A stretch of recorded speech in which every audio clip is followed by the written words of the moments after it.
You also have people defining themselves for themselves, right? And letting us know who they are, how they want to identify, and really wanting the rest of us to understand and respect that piece. Hey y'all, welcome to The Amendment, a weekly conversation about gender, politics, and power from the 19th News and Wonder Media Network. I'm your host, Erin Haynes. So the election is getting closer, which means that what should be at the top of everyone's mind, including ours, is the voters, the people who will decide who's going to represent us in office for the next 4 years. We often separate voting blocks by race. We talk about the Black vote, the Latino vote, the white vote, the Asian American vote. But in reality, these are all big and often disparate groups of people. So this week, to close out Asian American, Native Hawaiian, and Pacific Islanders Month, we wanted to do a deep dive on the AANHPI voting bloc. How should we actually be thinking about what issues animate this incredibly diverse group of voters? And how can that reframing help us better represent them in our democracy? These are questions lawmakers need to be thinking about too if they want these voters. And they should, by the way. Asian Americans are the fastest growing racial or ethnic group in the US. So I want to know, what are the issues that move them? How can our politicians best represent them? And what does it look like to fight for Asian American equity? So I had to bring on Niala Boodhoo, host of Axios' One Big Thing, to help us understand this voting bloc. Welcome, Niala. Hey, Erin, it's nice to be on the other side of the microphone. This is fun. It is nice. It is nice to have you and to be on this side of the microphone with you. So look, let's start by level setting a little bit. There are 48 countries and 3 dependencies on the Asian continent. China, Japan, Vietnam, South Korea, and India are just a few of the countries that make up over the 24 million Asian Americans, with Chinese Americans making up about 5 million people. And while this population tends to vote Democrat, this population is generally seen as more likely to swing right. So how can we talk about this voting bloc differently going into 2024? I know we ask this every presidential cycle, so let's start by asking it now. What are we still getting wrong? Well, I think the first thing is that what we're getting wrong with the AANHPI community is what we always get wrong, right? Like we assume that it's a monolith. I think all of the stereotypes that apply to our community also apply when we talk about voting. We are not just the fastest growing population in the country, which people always are like, what? We're also the fastest growing group of eligible voters. And I think people are very surprised at that. And when you look at like turnout and you think about states like Georgia, you're seeing Asian American voters turn out at even higher rates than Hispanic, Black voters, white voters in terms of like how the rates, just because of the population size, but also just because of if you look at past elections, how many more Asian Americans are voting. And when you think about that, like if you think about the states that we're talking about, Georgia got a lot of attention. But obviously, when you just kind of break down states that have the highest percentage of Asians who are eligible to vote, that's Hawaii, Nevada, Oregon, California, Louisiana. So I think those are states that we have been, particularly if you think about like Nevada, that's a state that people are really paying attention to in this election. But to your question about identity, what I was going to say is like, I think I'm a very good example of why I'm Asian American, right? Like if people do the, where are you from, right? Which I get a lot. And I will say I'm from Miami. So the only place I don't take offense to that question is Miami, because in Miami, everyone is from somewhere else. And they're really just legitimately trying to figure out where you're from. And so my whole life, when I left Miami and people said, where are you from? I said, Miami. And people were like, that's not good enough. And I was like, right. It wasn't computing for them, right? It wasn't adding up. People look at my face. My face looks Indian. It is it looks South Asian. It looks like South Indian, which is my genetic heritage. My family is West Indian. I am 5 generations removed from India. I am 1 generation removed from Trinidad, which is where my parents immigrated from. And I was born in this country. Right. And so as a kid, of course, this is what happens when you have a dad who's a political scientist. I was like, well, what race am I? And, of course, I got like this whole explanation of like, well, in this country, your race is Asian. Our ethnicity is West Indian. This is why. But I think that's a really good example of how when we talk about race in this country, Asian Americans are often left out. And it is a very diverse group. of a lot of different people. I am one example. My colleague, Russ Contreras, is doing a great story to wrap up this month about Asian Latinos. And so and this again from Miami, like I was explaining this actually to my Uber driver in DC last week, like there are Trini Chinese and Jamaican Chinese and Cuban Chinese. Yes. My Spanish teacher growing up in Miami was Miss Yi Ramirez. She was a Cuban Chinese woman. And I just thought that was normal. But, I think when you don't grow up in a community like South Florida and you think about all of America, I'm not sure everyone's thinking about all of those things. Yeah, exactly. And people like you, people like Miss Yi Ramirez have a story to tell, right? And it's a story that not enough political reporters, frankly, are curious enough about, right? The idea that Americans as voters, we contain multitudes. We talk about this country being a melting pot, but so often that melting pot is even within each and every one of us. And so getting to know who those people are and all the different things that might be motivating them, especially as it pertains to identity, feels really, really important. So you mentioned Georgia, which is where I'm from. In the 2020 election, we saw Asian American voters in Georgia really flexing their influence in such a huge way. The state has the largest AAPI legislative caucus in the United States. That's obviously something that I think was the thing that started to get people's attention around AAPI voters and representation as well. I want to get kind of in the Wayback Machine and talk about how people were thinking about the AANHPI voting bloc prior to 2020, because that's really when, we started getting more people saying, what's going on with the AAPI vote and what's going on with AAPI representation? How did the 2020 election really kind of change people's views of this voting bloc? So let's go to the Wayback Machine. And I was sitting I'm having actually slight PTSD of remembering, sitting in this podcast studio. I'm in my home studio, which is where basically I lived for 4 days producing my daily show after the 2020 election. And let's all remember Georgia. I think everyone needs to go back and remember how everyone was waiting on Georgia. And everyone was Georgia, Arizona, right? Everybody was waiting on those two states.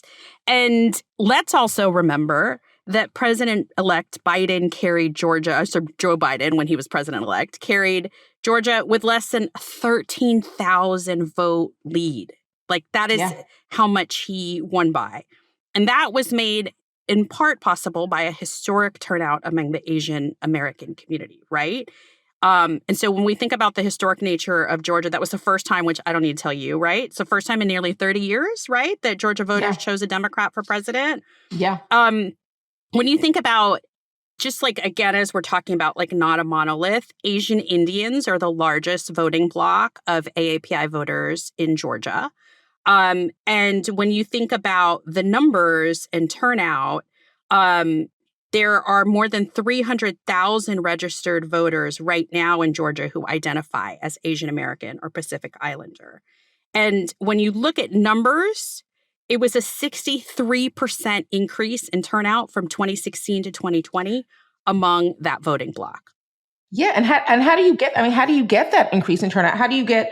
I think a lot of it has to do with how many more folks you're able to get on the rolls, how many more folks are being reached out to, right? Maybe even for the first time being talked to as if their vote was something that mattered, something that was valid, and something that was valued. I think there were a lot of things that happened in the 2020 election that helped do that. Certainly, when you talk to activists about their ground game in Georgia, there were so many different groups. There were the big national groups, right? API Vote is sort of the big umbrella group, but then there were all of these local groups that were run. Grassroots folks. They were running all of these ground game to get people registered, to get people engaged. I said Asian Indians are the largest voting bloc in Georgia. Another thing that I think was really important is Kamala Harris. By the way, this is another thing. When you look at survey data, we just had some really interesting data come out at the beginning of the month.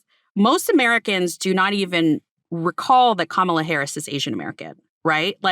And again, I think this gets to how you think about identity in America. I think we always tend to think of Black, white, or Latino, right? And someone who is mixed race, people are no, she's Black. And we're well, she's mixed race. She is Black and she is Indian.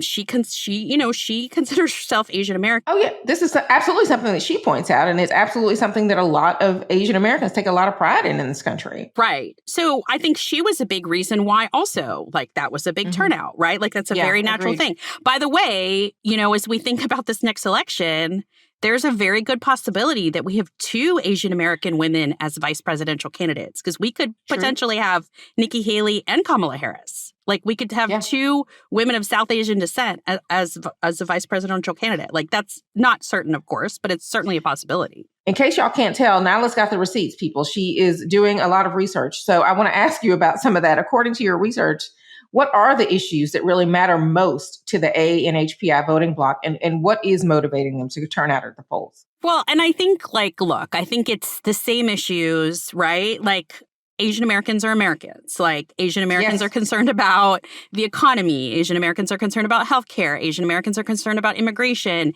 Asian Americans are concerned about reproductive rights. And there's some really interesting data about how Asian American women are especially motivated as consistent voters, right? Like, you talk about the consistency of the Black female vote.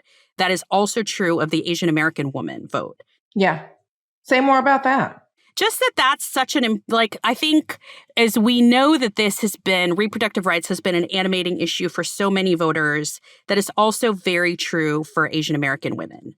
And that is also something that we've seen in recent polling that is showing that is like a very key issue for why they will be turning up to vote. And we also know that they are consistent voters. So that's a really important thing to think about. But I think I do want to talk about some issues that I think get overlooked in all of this, right? And I think the biggest issue that gets overlooked is hate crimes. I think when we had the Atlanta spa shootings that was 2 years ago, 3 years ago, 2 years ago. Yeah. We had such a focus on Asian hate crimes.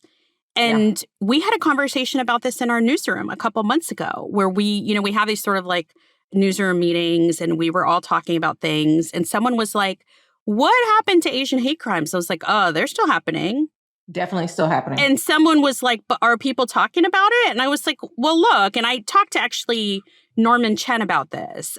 He's with the Asian American Foundation. They do very interesting, TAF does like really good survey data work.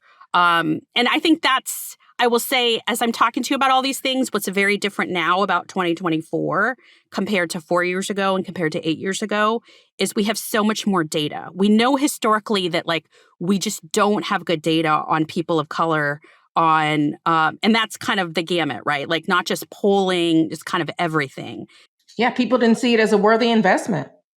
Right. So we have an organization, AAPI Data, and they are now surveying, doing monthly surveys with AP of AAPI population. So we know, and I could talk about this later too, what Asian American attitudes are about the war between Israel and Hamas.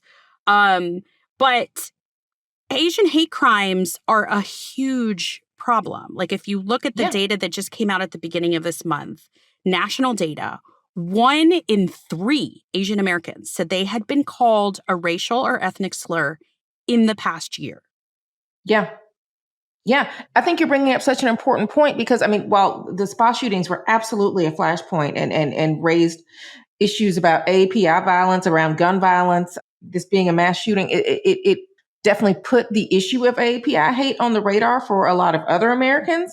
But remember this was something that Asian Americans were experiencing throughout the pandemic, right? Throughout the pandemic that was driven in part by our politics at the time. You had the former president of the United States that was stoking fears and stereotypes around Asian Americans that was perpetuating a lot of that violence. And so, this was happening, like you said, on a regular basis to quite a significant part of the population, and continues to happen, whether the rest of us have looked away or not. This is still something that is very much still affecting that community. And so I'm so glad that you're kind of bringing that experience into what does feel different about this year.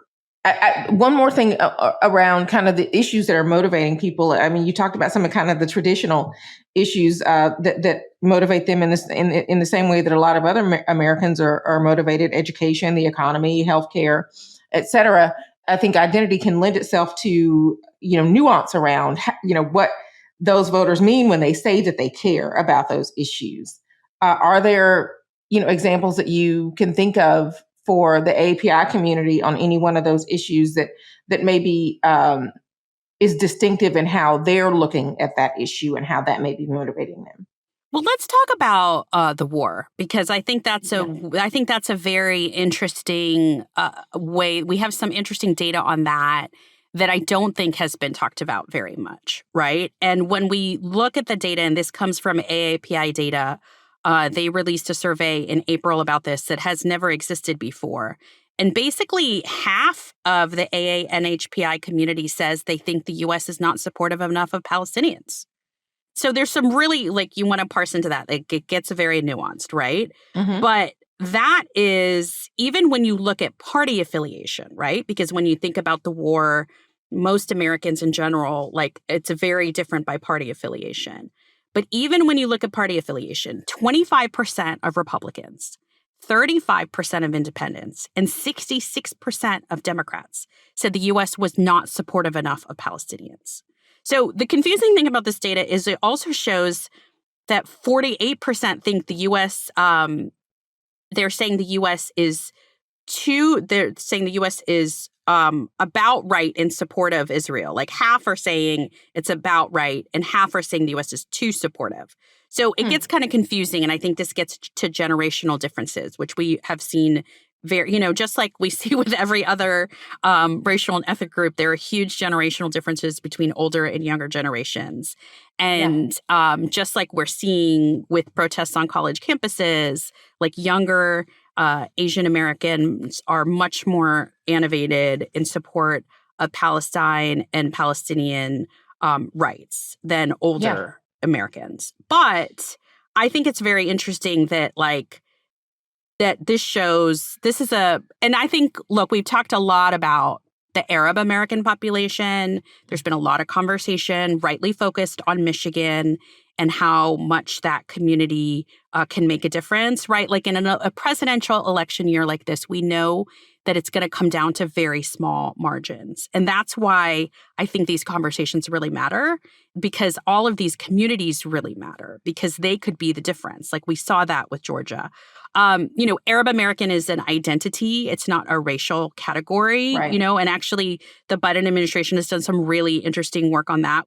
But when you look at particularly, when you parse down into the AAPI community and you look at, for example, not surprising that Asians who are Asian Indian or South Asian descent skew even higher support of Palestinian. And that makes sense, if you think particularly about how many of those populations are also Muslim, right? But it also, I think, speaks to a growing sentiment that I think was first really highlighted and become kind of mainstream with Black Lives Matter, with Asian American groups saying we are people of color and we ally with people of color issues in this solidarity. Country. Yeah, absolutely. And with that, we'll be right back.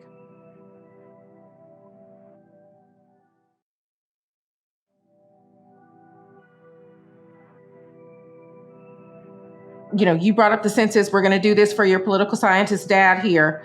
The census and our democracy are really more connected than many people think, right? Biden-Harris administration recently made adjustments to the census categorization. For example, under the Asian category, you now have the option to select specific ethnicities, right? Like Chinese, Indian, Filipino, Vietnamese, Korean, and Japanese. Can you talk about those recent adjustments to the census categorization? What were those adjustments? Why do they matter? How have they potentially impacted the accuracy of data collection for AAPI communities? So, and I think it's not just AAPI communities, obviously, right? The census change was very significant for Hispanic, Latino, how that is categorized. Yeah. And then the biggest thing, of course, is now actually Middle Eastern communities, which this may be surprising to people. But prior to this, basically, if you were from Libya or Lebanon, they were put white. put white on the census because we don't have a category for you. Just put white, which obviously, as we know, and I will say just like also generationally, when I was a kid growing up in Miami, I remember teachers telling me this in high school, just put white. And I was like, why should I put white? They were like, well, you're not Black and you're not Latino. And I was like, so then I have to be white? And they were like, well, that's what's there. And I was like, okay, and so I think, as we think about decades later, these are really important changes because we know that it doesn't make it makes a difference from a data standpoint, right? Like Karthik Ramakrishnan, who runs AAPI data, made a really interesting point when I was talking to him about this. And he said, it's not just like hate crime statistics. Like he's really interested in looking at incarceration statistics. And right now, when you look at incarceration statistics, it just says Asian. And we know that and he said this to me, he's like, we know that Southeast Asians are disproportionately harmed by the criminal justice system, but we don't have the data. We just know this anecdotally. And that's one of the things he's hoping they'll be able to get eventually from these changes. But I also think from a societal standpoint, these categories matter because they shape not just the reality, but they shape our conversation. How the U.S. government defines race is incredible, and ethnicity is so influential, right? Because it just plays this role in reinforcing the boundaries of how we think about these communities. And our potential to learn, what our potential is to learn about these different communities, right? What I think is super fascinating about this is, again, looking at younger generations. And when I was reporting on this story just about the census changes, one thing that I found, and I didn't know about this, is on college campuses, you probably heard this, Erin. I feel like you are way cooler than I am. But now, debatable. The college kids are they don't even like the label. They're like, we reject the label Middle Eastern that has been put upon us, right? So now there are phrases like SWANA, which is Southwest Asian and Northwest Africa. APITA, so they're like, we don't want AAPI. We want to be called APITA, which stands for Asian, Pacific Islander, and Desi Americans. So I think that's going to be something as we're starting to hear, I think, obviously we know that race is a social construct. This is part of how we see this fluidity and this change and how we talk about our identity and I'm fascinated to see how this will play out.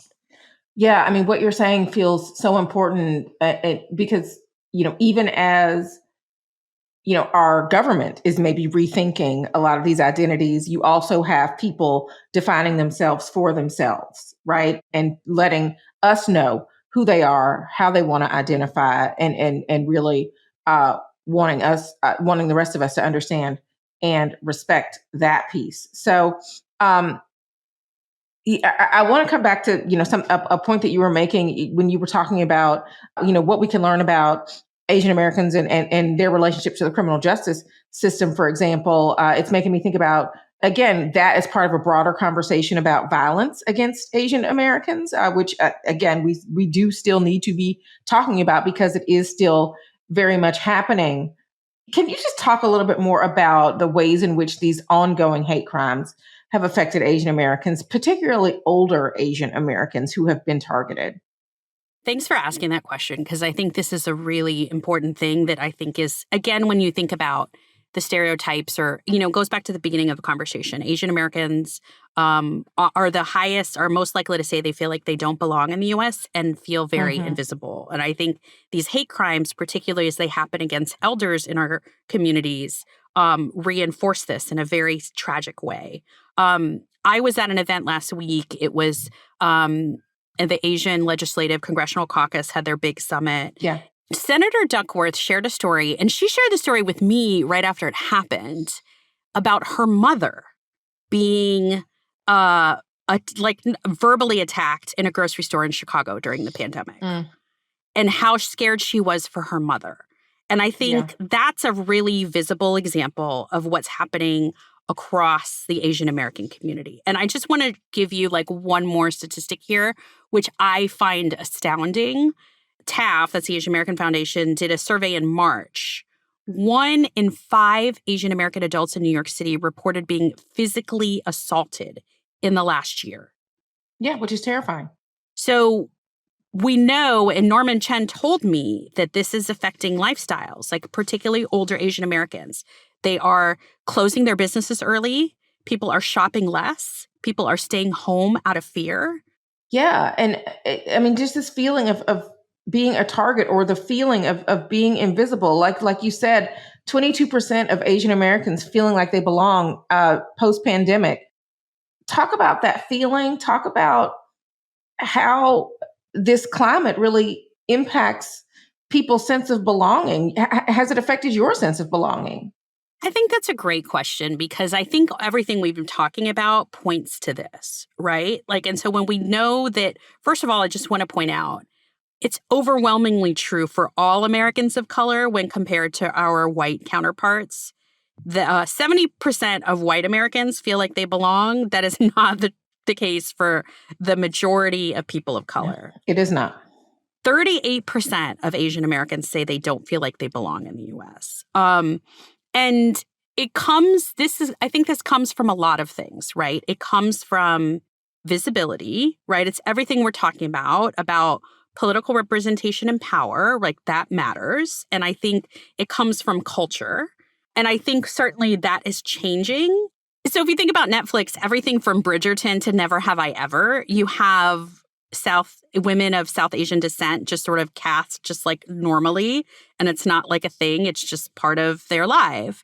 Yeah. That makes a difference, right? But for my generation, I never had that growing up. I had in my entire elementary school, which I will say, like, I grew up in a very multicultural, multilingual, immigrant Miami. I had one other person who looked like me, being from like Indian descent. A lot of other people look like me because they just, as I have the skin tone that everyone says they have a cousin that looks like me, right? So sure. I kind of fit in most of the world's societies. But that, I think, it matters, like, when the people who look around you, whether they look like you, whether the people you see in movies or on like streaming or celebrities or politicians, like those things matter. And it's striking to me how ignorant overall American society is about Asian Americans. So TAF does this question every year when they ask Americans, can you think of a famous Asian American? Mm-hmm. 52% of Americans say they can't think of one. Yeah. And if they can, who is that person? They named Jackie Chan. He's not even American. I knew it. I knew it was going to be Jackie Or Chan. Or they say Bruce Lee, who's been dead for 50 years. Do you know how many people named Kamala Harris? 2%. We have an Asian American vice president, and 2% of people think of her as Asian American. And I think these are reasons why Asian Americans feel like they say they don't belong, right? I think all of these things are part of that conversation. I think that narrative is really changing. I think the fact that we're having this conversation, I will say, in my 2 decades as a journalist, the past 5 years, I've talked more about this and reported more on this and I will say I work for a news organization that I'm very grateful, wants me to bring my whole person to work and talk about this and report on this. I think that society is changing for the better with us having all of these conversations. But I think we also need to know where we're at before we can improve. And we're not really at a great place here.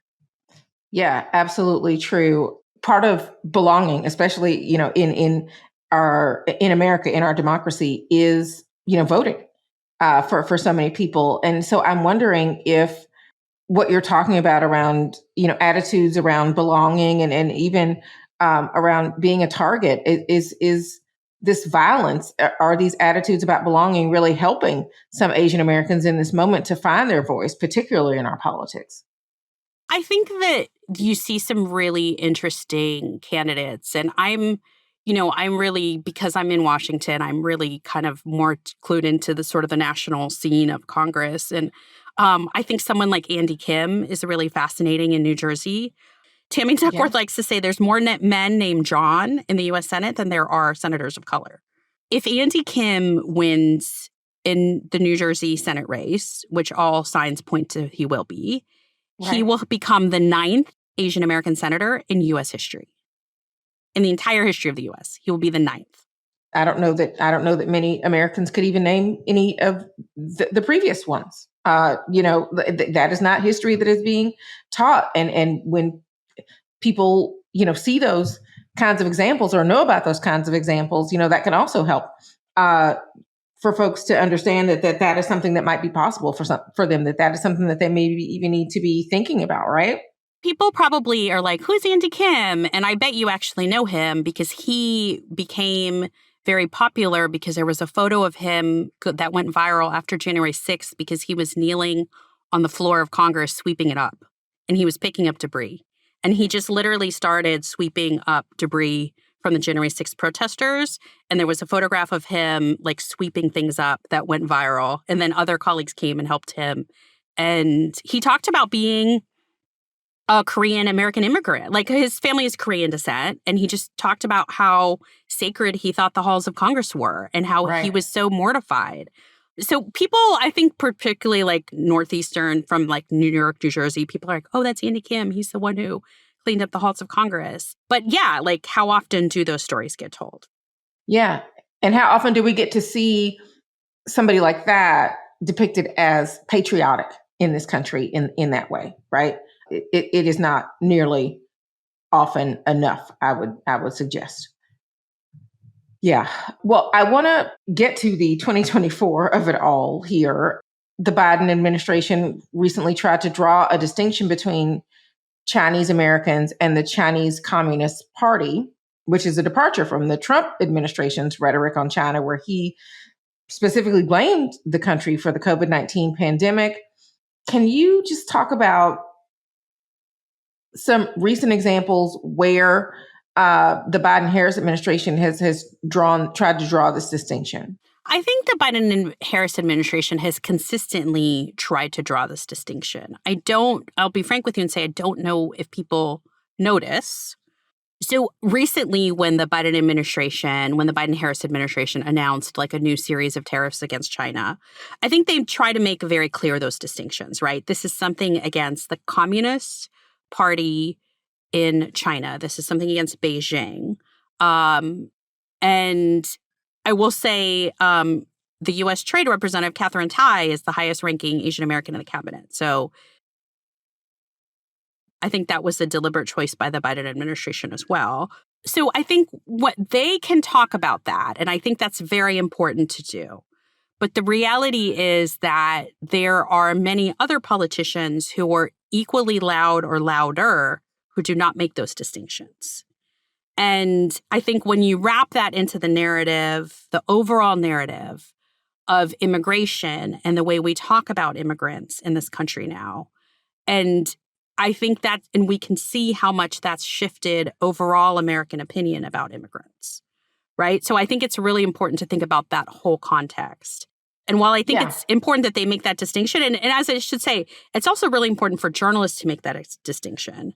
I am a longtime member of the Asian American Journalists Association, which for decades has fought tirelessly to get newsrooms to cover AANHPI communities properly.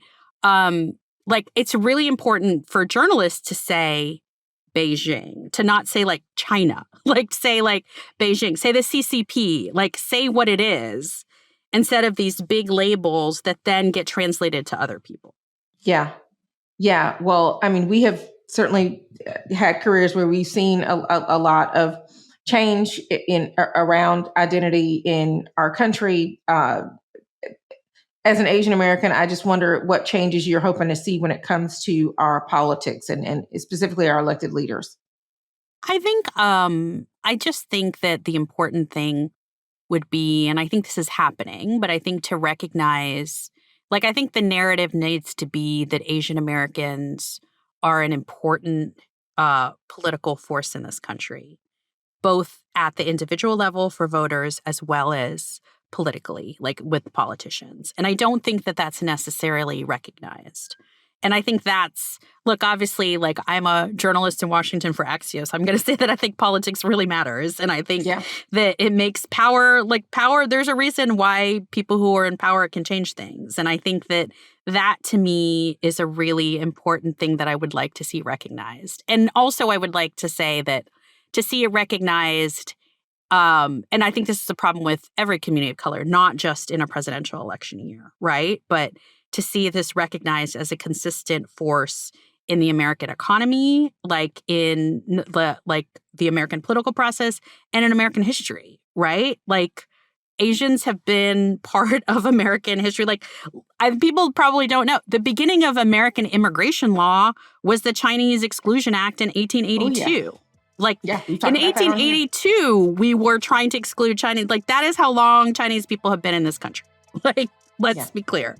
So I think just recognizing all of those contributions to history, the economy, to culture, to politics, and for that just to be part of the conversation. Absolutely. Look, our country is not what it is without the contributions of Asian Americans. And you are also part of that story, Niala. So thank you so much for being the change maker that you are. I'm so proud to be in this work with you. And thanks for hanging out with me on The Amendment. Thank you so much for having me. And thank you for the work that you do. I love it. There are only 48 hours left to apply to be in our third cohort of Frances Ellen Watkins Harper Fellows. We're looking for HBCU grads or former students to join our newsroom for a year in our editorial, product and technology, or reporting tracks. You'll get access to training and mentorship from yours truly and other digital women leaders. You'll have excellent benefits, real-world experience, and we hope a lot of fun being part of our team. Applications close in 2 days on May 31st, so head on over to 19thnews.org/fellowship2024 for more information. We hope to see you soon. The Amendment is a co-production of the 19th News and Wonder Media Network. It is executive produced by Jenny Kaplan, Terry Rupar, and Faith Smith. Wonder Media Network's head of development is Emily Rutter. Julia B. Chan is the 19th's editor-in-chief. The Amendment is edited by Jenny Kaplan, Grace Lynch, and Emily Rutter. And it is produced by Adesawa Agbanal, Grace Lynch, Brittany Martinez, and Taylor Williamson, with production assistance from Lucy Jones and post-production support from Julie Bogan, Victoria Clark, Lance Dixon, and Winton Wong. Artwork by Aria Goodman, and our theme music was composed by Jay Lynn.